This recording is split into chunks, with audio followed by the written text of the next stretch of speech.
வணக்கம். சங்க பரிவாரின் ஹிந்துத்துவாதிகளின் ஒரு மிகப்பெரிய வெற்றி, அந்த கொண்டாட்டத்தை தான் நீங்க பார்க்கிறீர்கள். இந்த நாட்டு மாணவர்களுக்காக இவர்கள் செய்த ஒரு மிகப்பெரிய தியாகம்.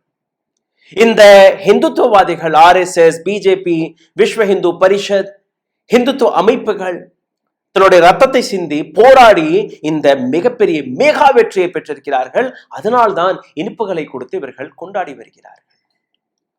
ஆனால் இந்த கொண்டாட்டத்திற்கு பின்னாடி இருக்கக்கூடிய அந்த அசிங்கமான ஐடியாலஜி நீங்க பார்த்தீர்கள், உங்களுக்கு புரிய வரும்.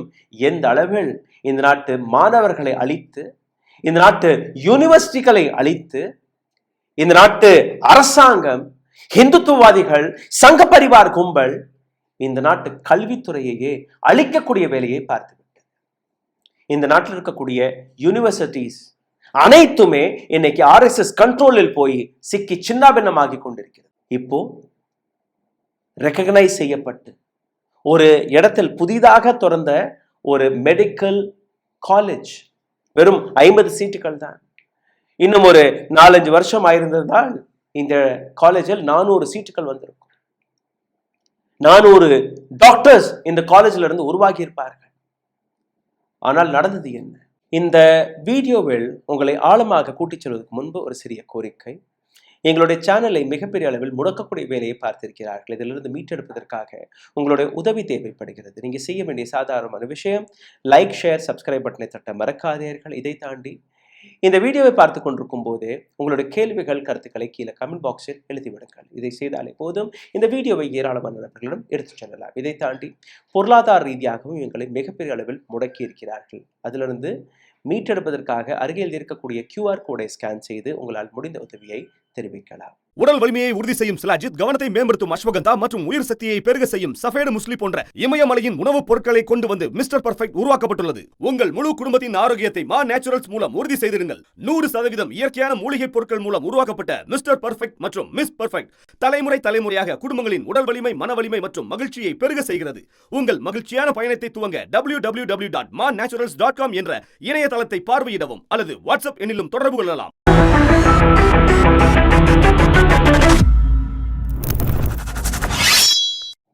இந்த காலேஜ் நேஷனல் மெடிக்கல் கமிஷன், அதாவது NMC, இவர்களுடைய ரெக்கமெண்டேஷனுக்கு பின்பு லெட்டர் ஆஃப் பெர்மிஷன் LOP கொடுக்கப்பட்டது. Shri Mata Vaishno Devi institute of medical excellence, Jammu and காஷ்மீரில் இந்த மெடிக்கல் காலேஜ் தொடங்கப்பட்டது. மைனாரிட்டி காலேஜ் கிடையாது. எந்த விதமான சலுகையும் யாருக்குமே கிடைக்காது. மெரிட் பேசிஸில் ஒட்டுமொத்த இந்தியாவில் நீட் என்கிற பரீட்சை இருக்கிறது.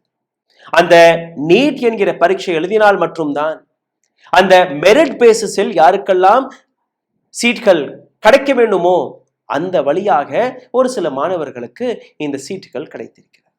50 சீட்டுகளில் 42 மாணவர்கள், இஸ்லாமிய மாணவர்களுக்கு இந்த சீட்டுகள் கிடைத்தது. எந்த ரெக்கமெண்டேஷனுமே கிடையாது, மெரிட் பேசிஸில் கிடைத்திருக்கிறது. 7 ஹிந்து மாணவர்களுக்கு அந்த சீட்டுகள் கிடைத்திருக்கிறது. அதாவது டாப்ல இருந்து யாருக்கெல்லாம் அந்த மெரிட் பேசிஸில் கிடைக்கணுமோ அப்படிதான் கிடைத்திருக்கிறது. ஒரு சீக்கிய மாணவருக்கு கிடைத்திருக்கிறது. இங்க போராட்டம் என்ன? மாதா வைஷ்ணோ தேவி ஷ்ரைன் ஒரு ஹிந்துக்களால் உருவாக்கப்பட்ட ஒரு கோவில். மாதா வைஷ்ணோ தேவி கோவில், அங்கிருந்து வரக்கூடிய டொனேஷனை வைத்துதான் இந்த காலேஜை நாங்க கட்டியிருக்கிறோம். உங்களுக்கு நாங்க எதுக்கு செலவு செய்யணும்? இஸ்லாமியர்களுக்கு நாங்க ஏன் செலவு செய்யணும் என்கிற அந்த கேள்வி அவர்கள் கேட்டிருக்கிறார்கள். யார் நீங்க? அப்போ இங்க நீட் எல்லாம் கிடையாது. மதத்தின் அடையாளத்தை வைத்து, மதத்தின் அடிப்படையில் நீங்க யாருக்கு சீட்டு கொடுக்கணும், யாருக்கு சீட்டு கொடுக்க கூடாது என்று நீங்க ஒரு புதிய சட்டத்தை கொண்டு வருகிறீர்கள். Those 42 Muslim students, they got those seats in merit. படிச்சு தகுதியான நபர்களுக்கு அந்த மெரிட்ல அந்த சீட் கிடைத்திருக்கிறது. யாரோ இலவசமாக தூக்கி போடவில்லை. அந்த 7 ஹிந்து மாணவர்கள், அவர்களுக்கும் மெரிட்டில் தான் கிடைத்திருக்கிறது. அந்த ஒரு சீக்கிய மாணவர், அவருக்கும் மெரிட்டில் தான் கிடைத்திருக்கிறது. 50 டாக்டர்ஸ் இந்த காலேஜில் இருந்து வெளியாகியிருப்பார்கள். இவர்கள் நடத்திய தாண்டவம், இவர்கள் ஆடிய ஆட்டத்தால் இன்னைக்கு இந்த காலேஜிற்கு கிடைத்த 50 சீட்டுகள், இந்த மெடிக்கல் காலேஜ் கிடைத்த letter of permission, LOP, letter of excellence, இதை ரத்து செய்து விட்டது அரசாங்கம். இஸ்லாமியர்களுக்கு சீட் கிடைத்ததால் இந்த லைசன்ஸை நாங்கள் கேன்சல் செய்யவில்லை, இங்கே போதுமான அளவில் டாக்டர்ஸ்கள் கிடையாது, ஃபெசிலிட்டிஸ் கிடையாது, அதனால் இதை நாங்கள் ரிஜெக்ட் செய்கிறோம். ஜம்மு அண்ட் காஷ்மீரின் சீஃப் மினிஸ்டர் அவருடைய ஸ்டேட்மெண்ட் வெளிவந்திருக்கிறது, ஒரு முறை பாருங்கள். ये आपने जम्मू कश्मीर के बच्चों के मुस्तकबिल के साथ खिलवाड़ किया। अगर बच्चों के मुस्तकबिल को तबाह करने की आपको खुशी महसूस हो रही है तो फोड़िए पटाखे। चलिए ना, इस बार 50 में से 40 कश्मीर से आए, 1-2 साल के बाद ये 50 सीटें जो है ये 400 सीटें बन जाती। उन 400 सीटों में मुमकिन है 200-250 बच्चे जो हैं जम्मू के होते हैं। आज वो बच्चे जो हैं मेडिकल कॉलेज की सीट उनको मिलेगी नहीं, क्योंकि पूरा कॉलेज ही आपने बंद करा दिया है मजहब के नाम पर। ஒரு டிஸ்ட்ரிக்டில், ஒரு ஸ்டேட்டில் ஒரு புதிய MBBS காலேஜ், யூனிவர்சிட்டி வந்தாலே போதும், ஒட்டுமொத்த வட்டாரத்திற்கே ஒரு மிகப்பெரிய பெருமையாக பார்க்கப்படும். உண்மையான டெவலப்மெண்ட் இதுதான். கல்வி போய் சேர வேண்டும். இன்னைக்கு 50 டாக்டர்ஸ், நாளைக்கு 100, நாளானைக்கு 150, அதுக்கு ஒரு வருஷத்துக்கு அப்புறம் 400-500 doctors. This is what we have lost. இவர்களோட கொண்டாட்டத்திற்கான அர்த்தம், ஒரு காலேஜை மூடி இருக்கிறார்கள், ஒரு யூனிவர்சிட்டியை மூடி இருக்கிறார்கள், அதற்கான கொண்டாட்டத்தை இவர்கள் கொண்டாடி வருகிறார்கள். இதை நீங்க எப்படி பார்க்கிறீர்கள்? அப்போ ஹிந்துத்துவவாதிகள், சனாதனியர்கள், RSS கும்பல், சங்க பரிவார் கும்பல், அவர்களுக்கு கல்வி முக்கியம் அல்ல. இதே மாதா வைஷ்ணோதேவி போய் பாருங்கள். எத்தனை பேர் நீங்க போனீங்கன்னு எனக்கு தெரியாது. நான் வருஷம் போகக்கூடிய நபர், ஒரு staunch believer of that temple. வருஷம் நடந்தே போயிட்டு வருவேன், குடும்பத்துடன் போயிட்டு வருவேன். 12 கிலோமீட்டர் மேல, 12 கிலோமீட்டர் கீழே இறங்கி வரணும். அங்க பிட்டூஸ்னு சொல்லுவார்கள், இல்ல கச்சர் இழுத்துட்டு போவாங்க. முதுகுல உங்களுடைய பொருட்கள் சுமந்து போகக்கூடிய நபர்கள் காலாலே நடந்து போவாங்க. உங்களோட டெய்லி குதிரை இருக்கும், அந்த குதிரையில உங்களை உட்கார வச்சு கூட்டிட்டு வருவாங்க. பத்ரிநாத், கேதார்நாத், மாதா வைஷ்ணோதேவி, எல்லா இடத்துலயுமே அதுதான். யார் இந்த நபர்கள்? கால் வலிக்கும் போது அப்படியே கீழே தரையில உட்கார்ந்து உங்களுடைய காலை அமுக்கி விடுவாங்க. எவ்வளவு பணமெல்லாம் கேட்க மாட்டாங்க, எவ்வளவு கொடுக்குறீங்களோ வாங்கிட்டு போயிடுவாங்க. யார் அந்த நபர்கள்? முஸ்லிம்ஸ். அக்கம் பக்கத்தில் இருக்கக்கூடிய கிராம மக்கள் சேவை செய்கிறார்கள் உங்களுக்கு. உங்களால் அந்த பைய தூக்க முடியாத போது நீ முஸ்லிமா ஹிந்துவான்னு கேட்டுட்டா அந்த பைய கொடுக்குறீங்க. உங்களுடைய காலை அமுக்கும் போது, அங்கிருந்து வந்து அப்படியே தள்ளாடி வரும்போது உங்களை உட்கார வச்சு எண்ணெயை போட்டு தேய்ச்சி உருவி உங்களை சேவை செய்யக்கூடிய நபர்கள். நீ ஹிந்துவா முஸ்லிமா என்று, உன்னுடைய பேர் என்ன, ஜாவேதா, அஹமதா, அலியா, ராமா, ஷாமா என்று கேட்டுட்டு தான் நீங்க பண்றீங்க. ஹார்ட் அட்டாக் வரும்போது எந்த டாக்டர், முஸ்லிம் டாக்டர்கிட்ட நான் இன்ஜெக்ஷன் போட்டுக்கொள்ள மாட்டேன் சொல்றீங்களா? ஐயா காப்பாத்துங்க, என்னோட உயிரை காப்பாத்துங்க. அண்ட் டுடே தீஸ் ஹிந்துத்துவவாதிகள், சங்க கும்பல் ஒரு காலேஜை மூட வைத்து, எதிர்காலத்தை முறிய வைத்து, இன்னைக்கு ஸ்வீட்ஸ்களை கொடுத்து கொண்டாடுகிறார்கள். இதே கூட்டம் தான் ரேபிஸ்ட்கள் வெளிவரும் போது அவர்களுக்கு மாலையை போட்டு கொண்டாட்டத்தை கொண்டாடி வந்ததே கூட்டம். கிறிஸ்துமஸ் பண்டிகையும் போது பஜ்ரங் தள் எந்த அளவில் இந்த நாட்டில் கலவரத்தை தூண்டியதோ அவர்கள் வெளிவரும் போது அவர்களுக்கும் மாலையை போட்டு கொண்டு வந்த கூட்டம்.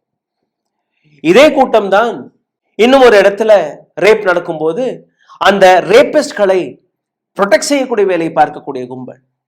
மணிப்பூரில் பெண்களை நிர்வாணப்படுத்தி ரோட்டில் நடக்க வைக்கும் போது இவர்களுடைய வாய் திறக்காது, இவர்கள் பேச மாட்டார்கள். But how Muslims got 42 seats, how Hindu got 7 seats. என்னுடைய பணம், ஹிந்து கடவுளுடைய பணம், கோவிலுடைய பணம், எதுக்கு நாங்கள் முஸ்லிம்களுக்கு செலவு செய்வேன்?